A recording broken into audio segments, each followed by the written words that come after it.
So we have District 2 City Council candidate Thomas Lee joining us. And so first of all, Mr. Lee, this is just kind of an introduction question. Tell us more about what qualified you to take on this role and what would your highest priority be? Well, I felt like that there was a need to get into this race. I've watched the way Chattanooga politics has operated over the last 8 or 10 years. And it feels to me like we're less and less sort of interested in input and interaction between city government and the citizens of Chattanooga. And I've sort of sat on the sidelines and talked about what should operate differently, and decided that rather than keep talking about it to my friends and family members, it was time to step up and try to do something about making Chattanooga city government more responsive to the needs of citizens and making sure that we're setting priorities that put the city on a path to greater success. We obviously live in a fabulous city where a tremendous amount of good things have happened over the course of the last 30 years. I moved here back in 1992, and boy, has it changed a lot, but there's still a lot of work left to do. And I think a good cooperative arrangement between the city council and the mayor's office is important in setting a good footing for us being able to really take the city to the next level. And you asked the question, what would my top priorities be? Obviously, one of those is making sure that the city of Chattanooga treats its citizens like customers. I'm a business person. We bend over backwards to take care of our customers and realize that they're the lifeblood of what we do. Without them, we'd have no business. And I think the city has lost sight in some regards to what they exist for, city government, which is to look after the needs of citizens. I think some of the higher priorities would certainly be improvements to our infrastructure. I think we've done a lousy job of taking care of committing the resources necessary to the basic aspects of paving our roads, keeping up our sewer system and bridges and other things. And I think probably second on my list would be ensuring that we are adequately funding and supporting our first responders and policemen and firemen, and to make sure they are positioned to be successful. Okay, so we're nearing a year since the virus hit Chattanooga, and businesses and individuals within the city are struggling due to COVID as well. How would you provide aid to those businesses and families hit hardest by the pandemic's economic impact? And are there programs in place that you would like to keep, and what other programs would you add? So I certainly understand the impact of COVID. We're a small business. Our business has been dramatically impacted.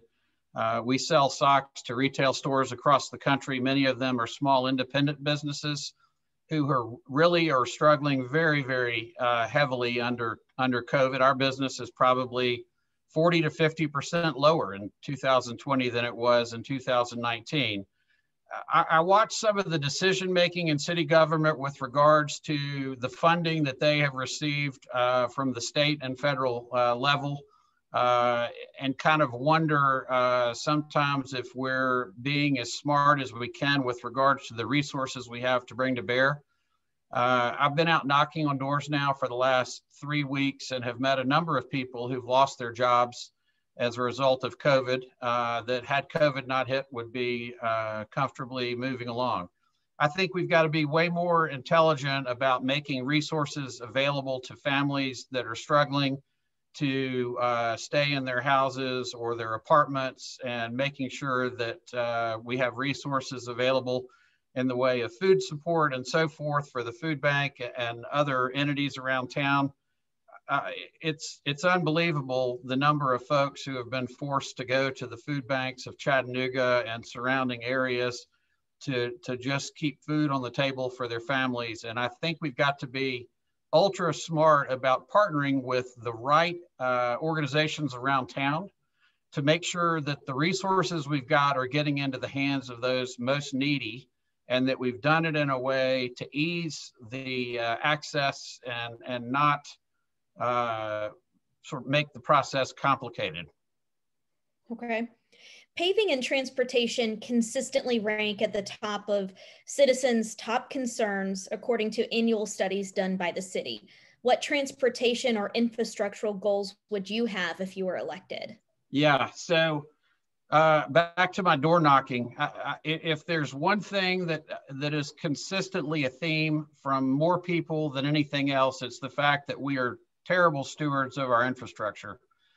We've got to pave our roads. If you look at the amount of money the city has contributed over the last 5 or 6 years to paving, and think about the miles of roads we've got, nobody who is really being honest with themselves would think that the budget is even close to taking care of what needs to be done. And the problem with this sort of situation is the longer you go without committing adequate resources and the worse the roads get, the more expensive it is to repair them.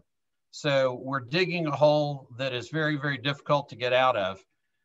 The one other thing I would say that I think a lot of folks are frustrated by under the current mayoral administration, there's been a lot of talk about road diets and other things, particularly in the urban core of the city, where they have, in some regards, tried to sort of position us as a city of the future in terms of creating bike lanes and things of that sort. The realistic view is that the vast majority of Chattanoogans, because of the nature of our transportation system and the way our city is laid out, are not going to be able to take advantage of bus routes and biking, and they need their cars. And so we need to be smart about, and I aspire to trying to create a friendly environment for bikes and walkers and those sorts of things, but we need to be realistic in balancing that with the needs of people who actually have to commute to work in cars, and make sure that we're looking after both groups thoughtfully as we're making plans around things like road diets. A recent poll shows that 29.5% of District 2 residents surveyed consider economic development and job growth to be the city's top priority. Do you agree, and how would you address these concerns? Yeah, there is no question that the importance of job growth and the creation of quality jobs is just, it's tantamount to being able to have a robust community where people are successful, where poverty rates decline.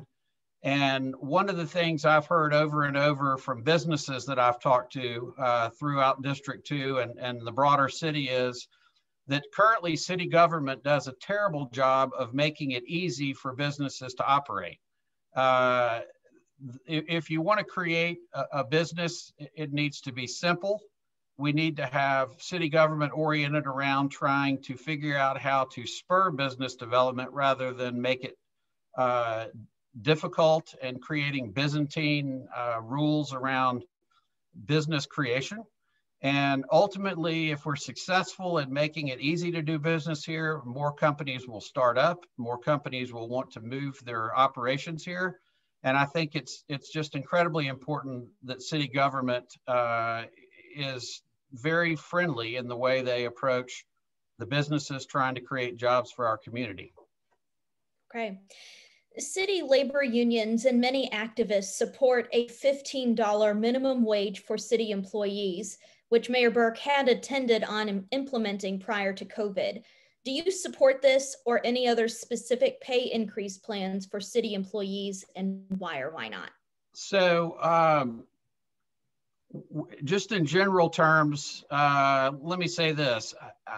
I feel like that if we could get businesses around the community to embrace the idea where they can afford it of sharing a greater percentage of the income that they take in with their workers where they're able to, I think it's a fabulous thing. At our little company here, about a year and a half ago, we actually decided, because we were able to, that we would create a floor of pay for our folks that work for us of $20 an hour.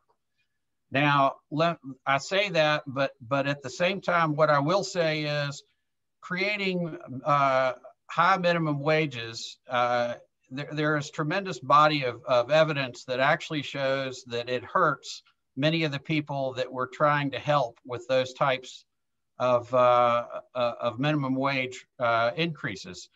There are a lot of folks who are just trying to get started, get out into the job community, where if a business had to pay $15 an hour, they may choose to not actually hire that person because the return on that capital investment doesn't warrant that level of pay. And you've essentially taken the most vulnerable, and in some cases, the most vulnerable potential workers who are trying the hardest to get into the job market, to develop skills and to establish themselves, and remove their opportunity. So I don't think an across the board minimum wage for anybody is a smart idea, just as an overall point of view. But at the same time, I would encourage every business around town that's in a position to pay their workers more to do that, because I think it's equitable, it's smart for the businesses, and it's really, really good for the community. And so those are the sort of things. This is a classic case where a government doesn't necessarily need a program, but they can set an agenda, and they can, I think, create a dialogue around something that could be incredibly beneficial to the community. Okay. In 2019, 40% of Chattanooga's households are housing cost burdened. That means that they pay more than 30% of their income for housing and may struggle to afford other necessities. How would you address affordable housing in your district? Yeah, so my business is actually located over in East Chattanooga, but my home is in District 2, which is in North Chattanooga. So I certainly have exposure to a variety of areas of town on a regular basis. There is no question that we need more affordable housing in the city of Chattanooga. And my approach to that would be trying to create what I'm going to sort of generally describe as a public-private partnership. And essentially what that would look like is trying to create incentives for private businesses to come into communities that need more affordable housing, and through tax incentives or other sorts of programs that we can create. And there was a great article in the paper within the last week talking about an out-of-town entity who is developing some affordable housing over in St. Elmo, which I think is emblematic of exactly the sort of thing that we need to be doing to bring quality housing to the Chattanooga market that is affordable for many of the working folks that can't afford, a $2,000 a month apartment or even a $1,500 a month apartment. So I think a combination of public-private partnerships with the right structure of incentives is certainly a way that we can make some meaningful progress in that arena. Okay, moving now to public safety. Last fall, shootings in Chattanooga were up by 20% from the same time in 2019 and higher than any time in the last 5 years. How would you work as a city council member to lower crime in your district? Well, I'm pretty fortunate that in District 2, our crime rates are relatively low. But what I would say, I had a meeting with folks in the police department last week talking about just this topic. I don't know of a harder job that you could be doing right now than being a policeman in America. There is a target on the back of folks that are working incredibly hard to try to do something really, really good for our community. And the vast majority of those folks are just hardworking, salt of the earth, good people. And obviously there have been some circumstances where there have been people that have done things that I don't think anybody finds right, that have painted a lot of other policemen with a brush that is very unattractive. And it's clear to me, and certainly I think the Chattanooga Police Department recognizes that we've got to improve the dialogue between the citizens and the police department. We need a situation where the police are reaching out to the communities that they're in and operating in a manner with a set of guidelines that create trust. And I think that they certainly are interested in doing that. We need to make sure they've got the technology they need so that they can have body cameras and other appropriate equipment where they can, for both their own protection and the protection of the citizenry, record those interactions and make sure that the real story is available so that we can reduce some of the confusion around incidents. I think being a policeman would be incredibly tough. If you think about the nature of the day-to-day interactions of things that a policeman has to do, it's just a hard job. And I'm committed to making sure that the police department is funded in a way where they can recruit the sort of folks they need. And I believe that we need proper oversight. We need a quality independent oversight committee, and we've got the starts of one now. But we need to make sure that that body is functioning in a way that it's doing everything it needs to do so that citizens will feel confident that what's happening in the Chattanooga Police Department is in the best interest of all the citizens in Chattanooga. You kind of led into my next question. Activists spent this summer protesting police brutality across the country and in Chattanooga, demanding defunding or divesting from the police. Would you consider defunding or divesting from CPD for reform? And in what other ways, if any, would you consider law enforcement reform?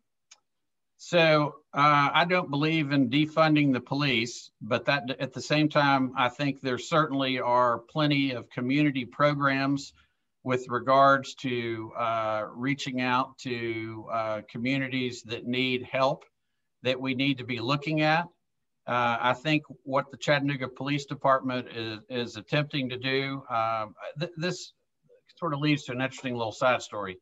I had an interaction with a policeman over in the Brainerd area several weeks ago, and I put to him the question, you're out in your community talking with folks on a daily basis. Do you feel like that most of them would vote to have a greater police presence or a lesser police presence in their neighborhood? And he said, it's unequivocally they would prefer a greater police presence. You referred earlier to the violence statistics here in Chattanooga in the last year. And, you know, I think most people want police in their neighborhood and they want them patrolling, but at the same time, they want to know that their intentions are good, that the oversight that they need is in place, and that the policies and procedures they're operating by are designed to ensure the rights and the safety of the citizens that they're interacting with. And I think it's incredibly important that we get all of those points right and make sure that we've got the oversight we need to ensure that if there is an incident, and there's going to be some, it's just unavoidable by virtue of the nature of the work, but that the citizens get a fair say, and that the behavior of the police department is looked after, and if someone needs to be held to account, they are. Okay. Do you support current city council restrictions on public input during meetings? And would you change these policies or make other efforts to encourage public input?